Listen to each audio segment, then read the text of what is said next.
My name is Squad Leader Steve McCann, and I'm currently a flight commander to a young group of aircrew serving in the Joint Helicopter Command. I attended the last leadership conference and listened with fascination to an excellent presentation on leadership in the virtual world, much of which concerned this new phrase to me, Generation Y. At the time, I was due to embark on the journey to become a flight commander and recognised that as I was due to be given command of aircrew from this cohort, I really ought to know more about them. I was also fortunate to be sponsored by the RAF Leadership Centre, and this process formed the basis of my Master's dissertation. During this presentation, I will discuss what motivates Generation Y based on theory, my own experience and the survey that I conducted. The first point that you may ask yourself is, what is the relationship between motivation and leadership in the context of this conference? I understand that the Defence Leadership Centre's definition of leadership encompasses a number of attributes as seen here.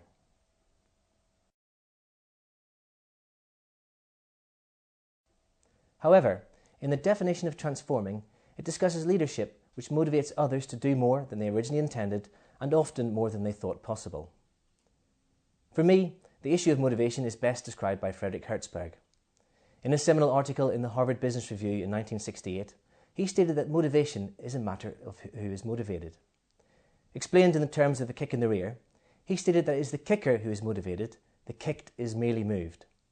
I think we should focus on getting the individual to move themselves, and that means creating the conditions to achieve intrinsic motivation. To do this, we need to know what motivation factors are significant to this cohort. The workplace currently comprises 4 generations: veterans, baby boomers, Generation X, and of course, the new kids on the block, Generation Y. Now, much of the literature on generational theory has originated in the United States of America, and authors do find it difficult to agree on a single identifier or age span for these generational groupings.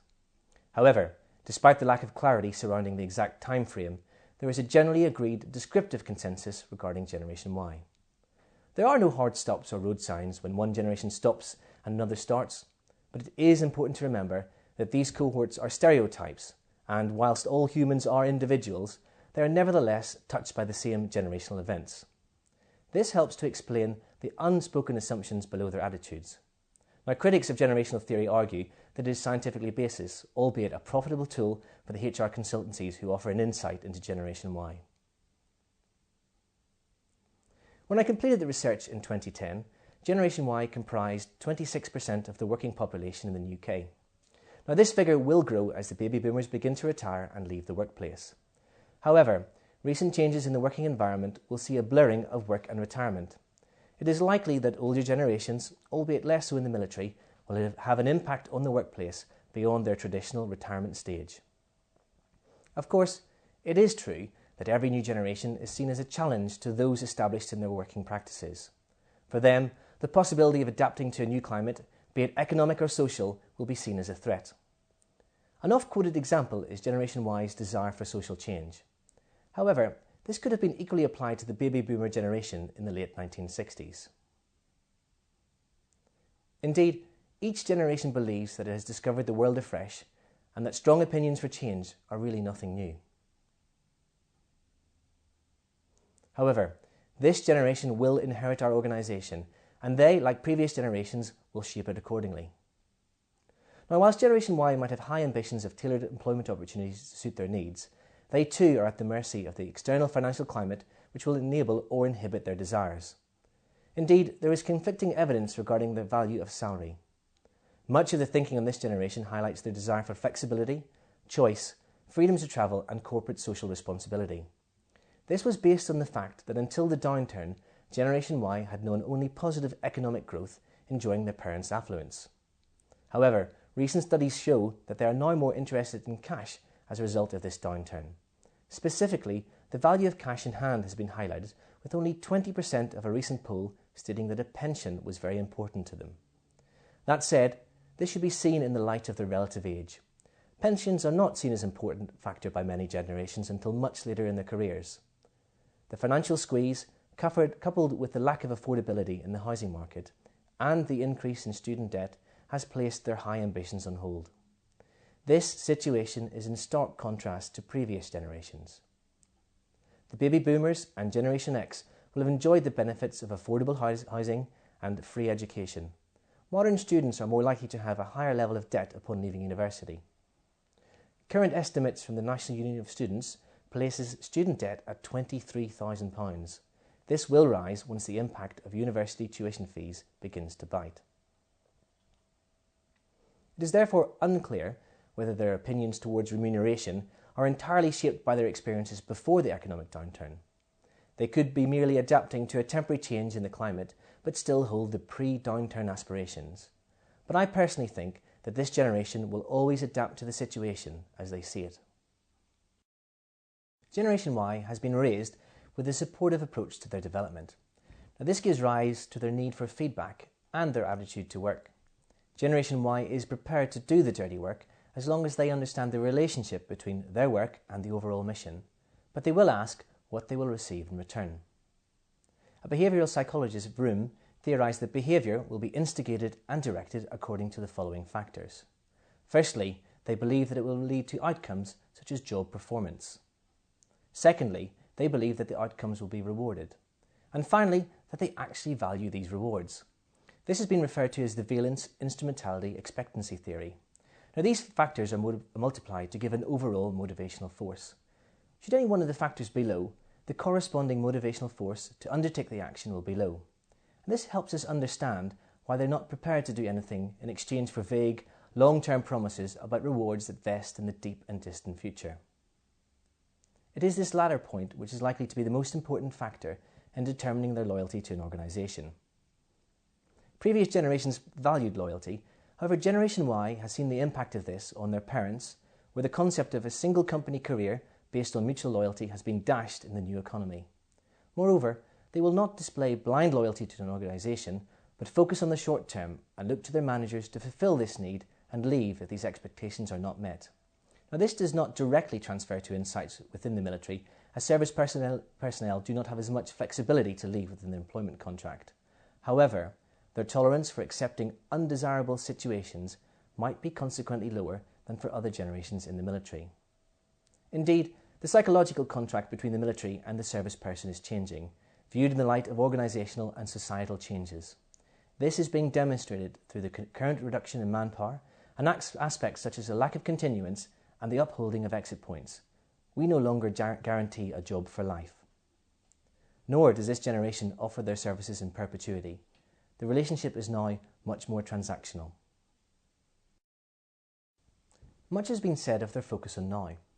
In 2009, an author on this generation cited the example of an internet download taking 22 seconds. He stated that this is 22 seconds longer than Generation Y is prepared to wait. The internet has sped up since then, with a consequent increase in their expectation.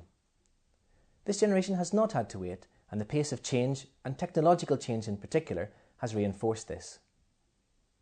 This is linked as much to rewards as it is to feedback regarding their performance. Generation Y, like every other generation, requires feedback. However, they desire it in the same manner as they receive digitised information, instantly and often. Despite this, they may not see the need to take responsibility for their feelings.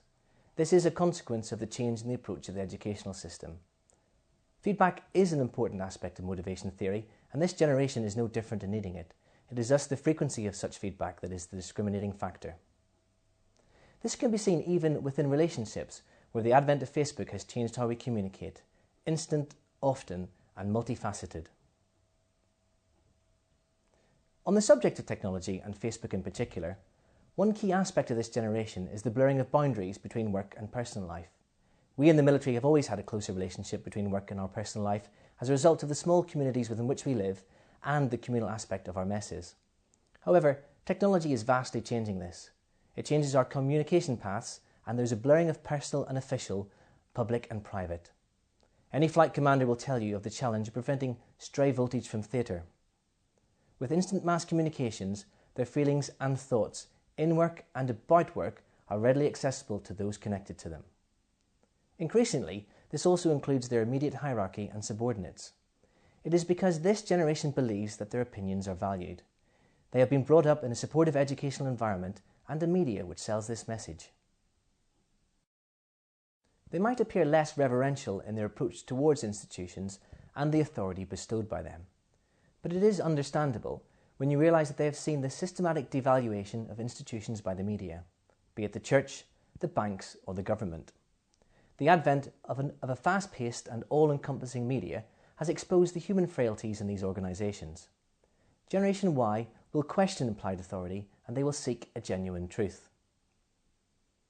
Even the relationship with institutions has changed.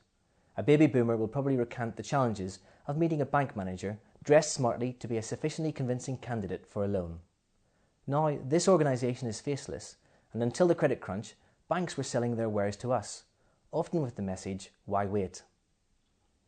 Even the church has taken a marketing approach to their ministry in an effort to sell their message. You see, implication is no longer good enough. Generation Y wants to know why they should accept a particular message. Everyone else tries hard to sell theirs, so why won't you? For the study I conducted, I took Hertzberg's two-factor theory of motivation and some theoretical Generation Y best practice to explore the subject with Generation Y RAF Aircrew in the Joint Helicopter Command. In 1968, Hertzberg undertook a study to determine factors related to motivation and dissatisfaction in the workplace. Simply put, he defined motivation factors as those which could motivate employees to higher performance but not to prevent dissatisfaction. And on the other hand, he stated that hygiene factors can only prevent dissatisfaction but not motivate. Having surveyed over 50% of the target group using a mixture of statistical data and a descriptive approach, I adapted Hertzberg's original theory to add a third category of increasing satisfaction.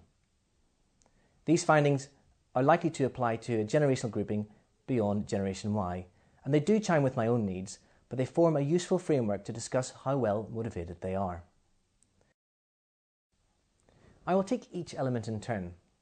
Firstly, preventing dissatisfaction. One of the key elements discussed was in their need for growth potential.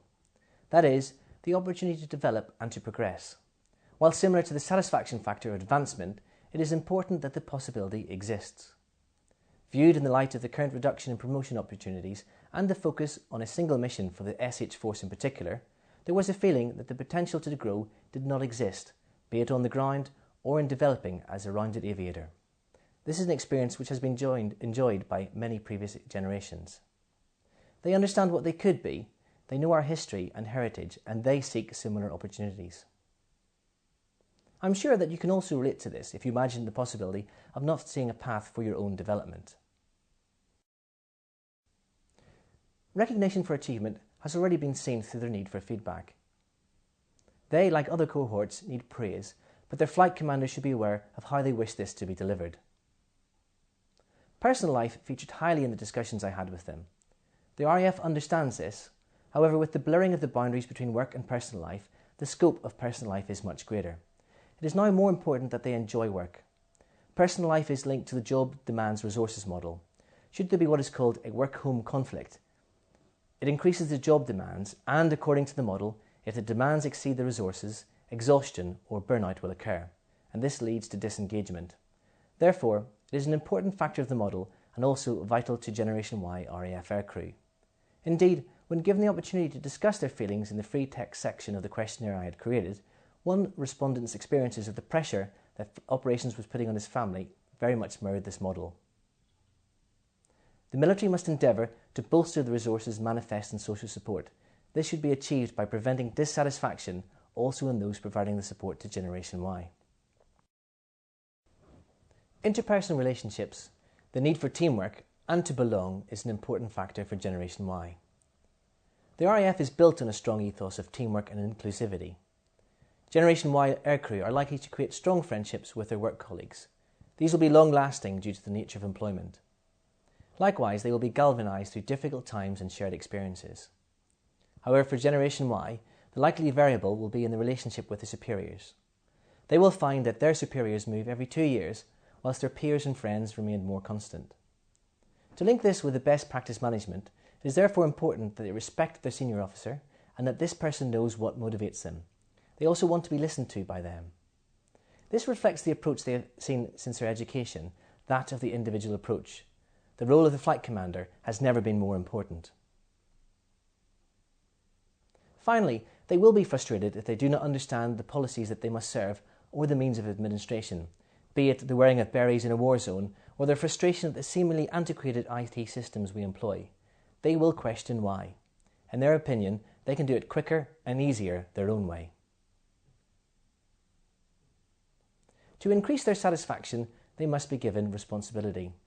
Like so many of the options in their life, Generation Y desires flexibility in how they achieve the tasks that they are given, as long as these tasks are meaningful. Their feeling of self-belief, born from their educational experience, has given them the confidence to seek this responsibility. However, if they are not to be given this, according to their timeline, it is vital that the reasons are clearly given to them.